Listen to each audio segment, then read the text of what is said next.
جی السلام علیکم، میں ہوں آپ کا میزبان عدنان حیدر۔ جمہوری ملک کے اندر عوام اپنے مسائل کے لیے ان نمائندوں کی طرف دیکھتی ہے جو کہ اپنے ووٹ سے منتخب ہو کے پارلیمان میں بیٹھتے ہیں، جن کا کام صوبائی اور نیشنل اسمبلی میں بیٹھ کے عوام کو ریلیف دینا ہوتا ہے۔ لیکن انفارچونیٹلی پاکستان کے اس جمہوری ملک میں نگران حکومت کا دور و دورہ ہے، اور اس نے نگران حکومت کے دوران جو ووٹ کا تقدس ہے اور جس طریقے پر ہماری جمہوریت چلتی ہے وہ پارلیمان ہے، وہ نیشنل اور صوبائی اسمبلیاں جو کہ اس وقت نہیں ایگزسٹ کرتی، کیونکہ اسمبلیاں تحلیل ہو چکی ہیں۔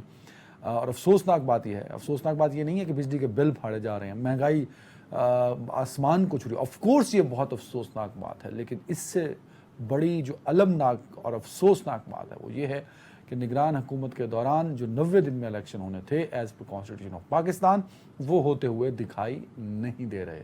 اب جنہوں نے 90 دن میں ہونے والے الیکشن کا رستہ روکا، وہ سیاسی نعرہ تو بنا رہے ہیں، پریس کانفرنسز ہو رہی ہیں بڑی بڑی، اور بیانات دیے جا رہے ہیں کہ 90 روز میں الیکشن ہونے چاہیے، لیکن انہوں نے ہی 90 روز کا جو آئینی طریقہ کار ہے اس کے آگے بند بھی باندھے ہیں۔ تو ذرا اس پہ بھی ہم بات کریں گے کہ 90 روز میں الیکشن ہوں گے، نہیں ہوں گے، ہونے چاہیے یا نہیں ہونے چاہیے، کیونکہ یہ جو لوگ بجلی کے بلوں کو آگ لگا رہے ہیں اور جو لوگ خودکشی کر رہے ہیں، کیونکہ دھماکہ ہوتا ہے تو اس میں 5 لوگ بھی شہید ہو جائیں تو ایک قومی سانحہ ہوتا ہے اور قومی المیہ ہوتا ہے اور سوگوار ہوتی ہے فضا۔ جتنے رپورٹس ہو چکے ہیں میرے خیال میں 5 سے تو زیادہ کشیاں جو ہیں وہ رپورٹ ہو چکی ہیں، اور یہ سلسلہ جاری ہے۔ اور ایک شخص جس کی سرکاری آمدن، کیونکہ 32,000 روپے جی وہ کہتے ہیں مزدور کی آمدنی ہونی چاہیے، جو کہ نہیں ملتی پورے پاکستان میں کہیں بھی، لیکن تھوڑی دیر کے لیے آپ اندھے گونگے اور بہرے ہو جائیے اور مان لیجئے کہ 32,000 روپے مل رہا ہے۔ آئی چیلنج یو آل کہ 32,000 روپے میں آپ 4 لوگوں کی فیملی، میاں بیوی اور 2 چھوٹے بچوں کا بجٹ بنا کے دکھا دیجیے۔ It would be the greatest challenge, Einstein بھی نہیں کر سکتا یہ۔ ذرا الیکشن کے حوالے سے بہت ضروری، میری نظر میں سب سے بڑا مسئلہ جو ہے وہ اس وقت ملک کے اندر سیاسی اور آئینی بحران ہے، وہ حل ہوگا تو ہم آگے چل سکیں گے۔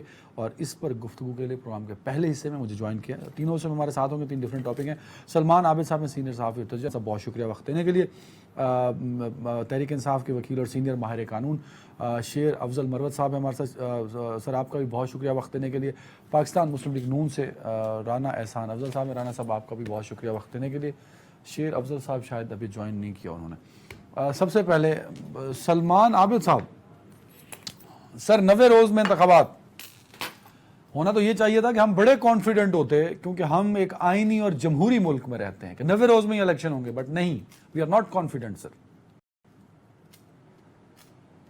دیکھیں، بنیادی بات یہ ہے کہ اس وقت جو ابہام ہے الیکشن نہ ہونے کا 90 دن کے اندر، بلکہ بعض لوگ تو یہ بھی کہتے ہیں کہ فروری میں بھی شاید الیکشن نہ ہو سکیں، یہ ساری جو ایمبیگوٹی کریٹ ہوئی ہے، جو انسرٹنٹی کریٹ ہوئی ہے، یہ اس کی پیچھے 2 وجوہات ہیں۔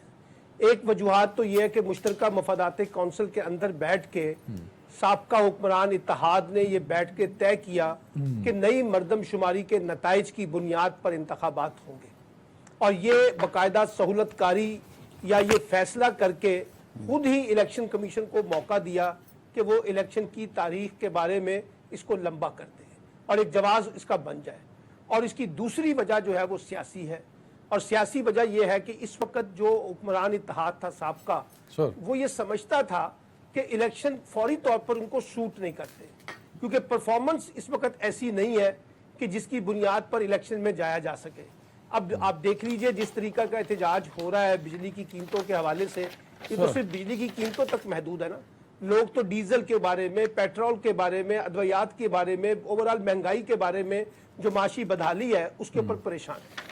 تو اس کا مطلب یہ ہوا کہ ایک جو سٹنگ گورنمنٹ جو گئی ہے، اس کے لیے فوری طور پہ شاید الیکشن کے لیے کوئی بڑا اس طرح کا وہ نہیں ہے جس کی بنیاد پہ وہ لوگوں کو جا کے جسٹیفائی کر سکیں کہ ہم نے ڈیلیور کیا ہے۔ اور یہ بڑا آسان ہوگا کہ ہم یہ کہیں کہ جی سابقہ حکومت نے کیا، وہ کہے اس سے سابقہ حکومت نے کیا ہے، تو ایک دوسرے پہ بلیم گیم دیتے رہے۔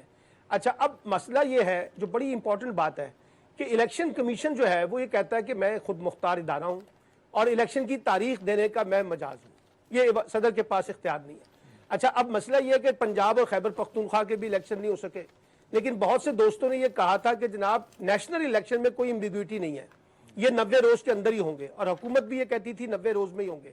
لیکن جانے سے پہلے انہوں نے خود ہی ایک ایسا مسئلہ ڈال دیا جس کی وجہ سے انتخابات میں تاخیر ہو رہی ہے. اچھا, اب پیپلز پارٹی کی جو پریس کانفرنس ہے وہ بظاہر یہ کہتے ہیں کہ جی ہمیں تو شیورٹی دی گئی تھی کہ الیکشن 90 دن کے اندر ہوں گے جب ہم مشترکہ مفاداتی کونسل میں بیٹھے تھے. اچھا, اب احسن اقبال صاحب نے کہہ دیا کہ ایسی کوئی شیورٹی نہیں دی گئی. رانا ثناء اللہ صاحب نے بھی کہہ دیا کہ ایسی کوئی یقین دہانی نہیں کرائی. اپنی بلیم گیم میں چلے گا. تو سر مسئلہ یہ ہے نا کہ یہ تو ان لوگوں کی, میں یہ تو کہہ رہا ہوں نان صاحب کہ انہی لوگوں نے تو طے کیا نا کہ الیکشن میں تاخیر کی جائے گی. رانا اب صاحب یہ بیٹھ کے اپنے پولیٹیکل سکور کرنا چاہتے ہیں تو کرتے رہیں, اس سے کیا فرق پڑے گا. لیکن سوال یہ ہے کہ اگر آپ الیکشن 90 ڈیز میں نہیں کرواتے اور آپ کے نزدیک الیکشن جو ہے, جو کانسٹیٹیوشن ہے وہ اتنا امپورٹنٹ نہیں ہے, بلکہ الیکشن ایکٹ کی شک جو ہے وہ زیادہ امپورٹنٹ ہو گئی ہے. حالانکہ کانسٹیٹیوشن نے پریویل کرنا تھا نا. ہم کانسٹیٹیوشن کے مقابلے میں الیکشن ایکٹ کو لے کے بیٹھ گئے کہ جی اس کے اندر یہ ترمیم ہے, اس میں فلاں چیزیں ہیں. لیکن سر کانسٹیٹیوشن جو ہے وہ بڑا واضح ہے. سلمان بھائی وہ بھی تو 90 ڈیز میں الیکشن کرانے تھے. سر یہ کنفیوژن ہے نا, وہ بھی کانسٹیٹیوشن کے انڈر امبریلا ہی آتا ہے نا, اس ایکٹ جو ایکٹ باہر سے تو نہیں آ گیا نا سر. اس پہ ڈیبیٹ کرتے سر. بھی میں رانا صاحب سے پوائنٹ آف ویو لے لوں. رانا احسان افضل صاحب, سر کیسا, میں آتا ہوں سلمان بھائی آپ کی طرف بھی. رانا احسان صاحب کیسا فیل ہوتا ہے کہ آپ نے ملک کو ایک آئینی بحران میں دھکیل دیا نئی مردم شماری کو نوٹیفائی کر کے؟ آپ کے پاس بڑا اچھا موقع تھا کہ پیپلز پارٹی کو اعتراض تھا, بلوچستان کو اعتراض تھا, MQM کو اعتراض تھا.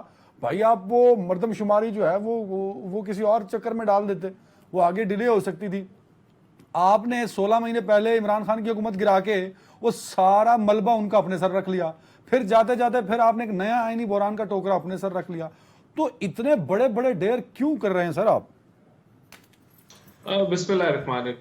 دیکھیے, جو کاؤنسل آف کامن انٹرسٹ ہے اس کے اندر چاروں صوبوں کی نمائندگی تھی اور تقریباً جتنی کولیشن پارٹنرز اور جماعتیں تھیں وہ بھی اس میں شامل تھیں, اور سب کے یونانیمس فیصلے سے جو ہے وہ سینسس نوٹیفائی. دیکھیں, یہاں تک تو ہمارا رول تھا. اس کے بعد جو رول ہے وہ ECP کا ہے, اور آئین جو ہے وہ کور دیتا ہے کہ جب سینسس نوٹیفائی ہو جائے تو اس کے بعد آپ نے ڈی لمیٹیشن کی طرف جانا ہے. نہیں, آپ ٹھیک کہہ رہے ہیں رانا صاحب, یہ ہم پچھلے ایک ہفتے سے اتنا کر چکے ہیں. سن لیں نا, سب کو یاد ہو گیا sir. You are the prime minister of Pakistan, you have the government. اب دو تو سر کیئر ٹیکر تھے, اس میں ایک الیکٹڈ تھا مراد علی شاہ صاحب. سر سن لیں نا, مراد علی شاہ صاحب. کوئی کانسٹیٹیوشنل بحران نہیں ہے.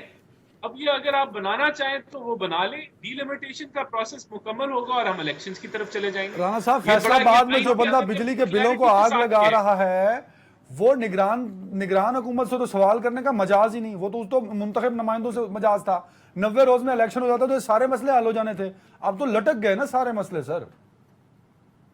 کوئی مسئلے لٹکے نہیں ہیں. جو بجلی کا معاملہ ہے علیحدہ ہے اور الیکشن کا معاملہ علیحدہ ہے.